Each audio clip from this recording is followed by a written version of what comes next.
Hi, I don't have an intro, and here's what I read in September. This is me wrapping it all up. Hi. Hi. So I read 9 books in September. Wish it could be more, but I was also studying for college. It's acceptable. Exams can happen anytime now. We don't know. I don't remember the names of each and every book I read, and I also don't remember the names of the authors. So I've got my notes. Let's get to the books now. I started September with this book called Since You've Been Gone by Morgan Matson, and I have been listening a lot about Morgan Matson. And this was my first book of hers. I liked it. So it's about this girl, Emily. And Emily has a best friend called Sloan.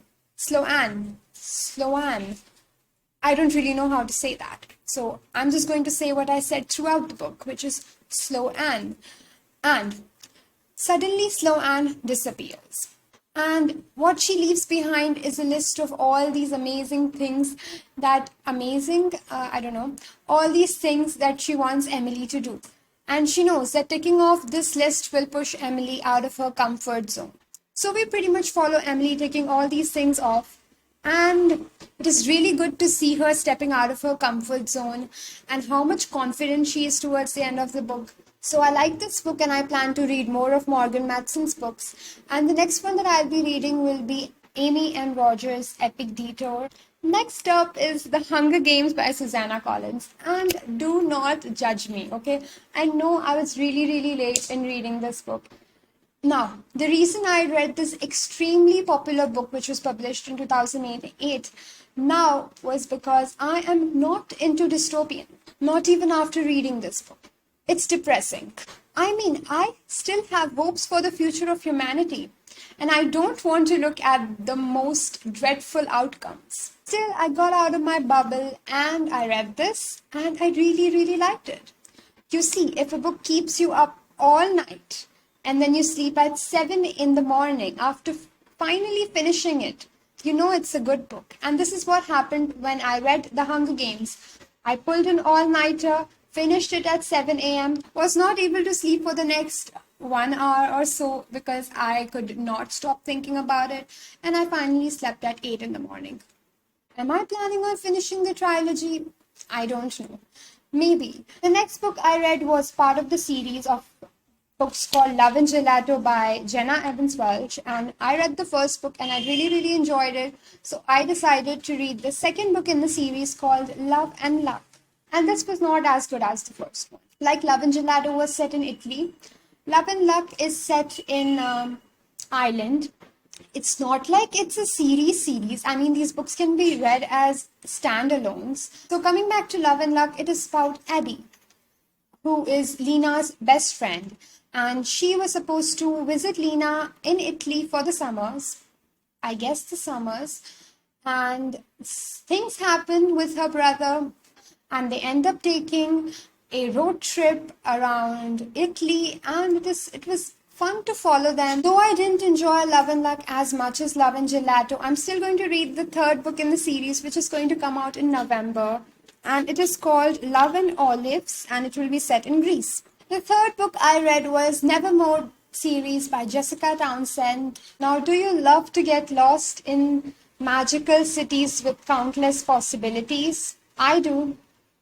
It is set in the magical city of Nevermore, where our main character, Morrigan Crow, is going through trials to get into this wondrous society. She's competing with hundreds of other kids, and only 9 will get in. The best part in the book was the hotel. It was magical. The rooms changed themselves according to their residents' preferences and mood. That is a dream. Also, can we take a moment and appreciate the badass, giant, cute Magnificat, and who, by the way, was the most amazing part of the cover. The series has been predicted to have 7 to 9 installments, and I'm really looking forward to them. The third installment, called Hollow Box, I guess, will come out on 15th of October. Next, I read the first book in the Nancy Drew series, The Secret of the Old Clock, and I know it is for an audience younger than me, Everyone has heard a lot about this set of series, mystery books, which came out in 1930s. The first book I found out was just 210 pages. So I thought, why not? It was a very quick read. The writing was obviously very easy to understand and quite different from what I normally read. The plot was kind of flat and there were not many twists. It was a very straightforward book, and the mystery element, not a lot of mystery. But I like Nancy's character, and I don't even know why I'm going to read more books in the series. I have no reason for that. Okay, so Nevermore, Nancy Drew. Why am I reading books which are for kids? I don't know. Maybe because I am one. Next up, I read this amazing book called Why We Broke Up by Daniel Handler. This was the kind of book that you either end up loving or you just don't like it at all. And I am on the former side. The writing. Oh, the writing. It demands to be read with patience. It's a book where the storyline didn't even matter to me. It was just the words. It was poetry. It was the person's feelings who was going through all that happens in the book.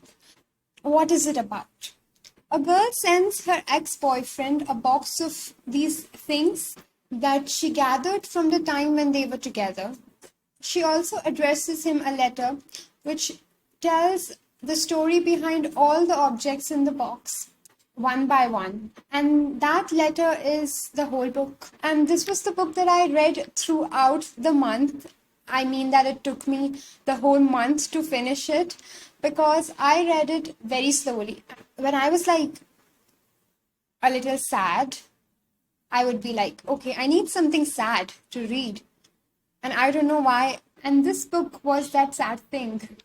And then on the last Sunday of this month, I read The Crossroads of Should and Must, Find and Follow Your Passion by L. Luna. I haven't read non-fiction in a really long time now. And I found this book to be very good and very fast-paced. So many people found this book to be life-changing, and that was not the case for me. But still, it sparked a lot of gratitude. It was a quick read, and she didn't drag things, which is a very common thing, I guess, in non-fiction. And then towards the end of the month, I read this book called Alex Approximately, and it was not good. I just found myself really easily distracted while reading this book. It just could not get my attention.